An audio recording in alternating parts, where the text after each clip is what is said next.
Hello everyone. आज की जो पोएम है वो हिस्ट्री के मुग़ल पीरियड पर है। किस राजा की क्या खासियत थी, वैसे तो आप सभी ने बचपन में पढ़ा होगा लेकिन थोड़ा और समझ में आ जाएगा। सुनिएगा। वैसे तो सभी विषयों के बारे में हम बताते हैं, पर आज आपको इतिहास से रूबरू कराते हैं। 1526 में बाबर ने मुग़ल साम्राज्य की नींव डाली थी। इब्राहिम लोधी की सत्ता उसने कुचल डाली थी। बाबरनामा खुद ही लिख डाली थी। 1530 में उसके बेटे हुमायूं ने सत्ता संभाली थी।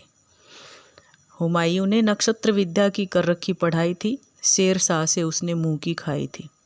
हुमायूं ने अकबर की कुंडली खुद ही बना डाली थी। दीन पनाह की सीढ़ियों से गिरकर जीवन लीला हो गई खाली थी। 1582 में दीन इलाही धर्म अकबर ने चलाया था। हिंदू मुस्लिम में भाईचारे को फैलाया था। जजिया और तीर्थ यात्रा कर को उसने हटाया था। झरोखा दर्शन देकर प्रजा को हर्षाया था। 3 धर्मों की 3 रानियों से विवाह रचाया था। शेख सलीम चिश्ती की कृपा से पुत्र जहांगीर को पाया था। फतेहपुर सीकरी को राजधानी बनाया था। पानी की कमी के चलते वापस आगरा आया था।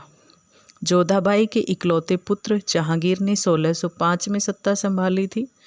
चित्रकला की परख उसकी बड़ी निराली थी। न्याय को बहुत अधिक वरीयता दी थी। सोने की चेन उसने दरबार में लटकवा दी थी। शाहजहाँ की वास्तुकला ने तो अनोखी झलक दिखलाई है। आगरा के ताजमहल ने तो विश्व के 7 अजूबों में जगह बनाई है। उस्ताद अहमद लाहौरी से 21 साल में ताजमहल बनवाया गया। बड़ी धनराशि देकर उसके दोनों हाथों को कटवाया गया। शाहजहाँ के बचपन का नाम तो खुर्रम था। 3 भाइयों की हत्या करके सिंहासन हथियाने का इसी में दम था। जीवन के अंतिम 8 वर्ष आगरा के किले में बंदी बनकर बिताए थे। जहाँ आरा और रोशन आरा जैसी बेटियों के मिल गए साए थे। रोज़ सुबह कड़ी सैनिक निगरानी में ताजमहल ले जाया जाता था। मुमताज़ की कब्र के पास बैठकर बच्चों की तरह रोता था।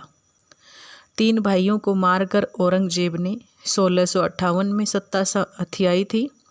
कला और संगीत की तो उसने अर्थी उठवाई थी। जिंदा पीर और दरवेश भी यही कहलाया था। जीवन में कभी ना मदिरा को हाथ लगाया था। बीजापुर गोलकुंडा तक साम्राज्य को बढ़ाया था। पुत्रों को उत्तराधिकार के युद्ध से यह भी नहीं रोक पाया था। 1699 में मंदिर तोड़ने की जिम्मेदारी सैनिकों को सौंपी थी। कुरान की आयतें जबरन प्रजा पर थोपी थी। औरंगाबाद में बीबी का मकबरा इसी ने बनवाया था और 1707 में मृत्यु हुई और अंतिम प्रसिद्ध मुगल सम्राट यही कहलाया था। Thank you.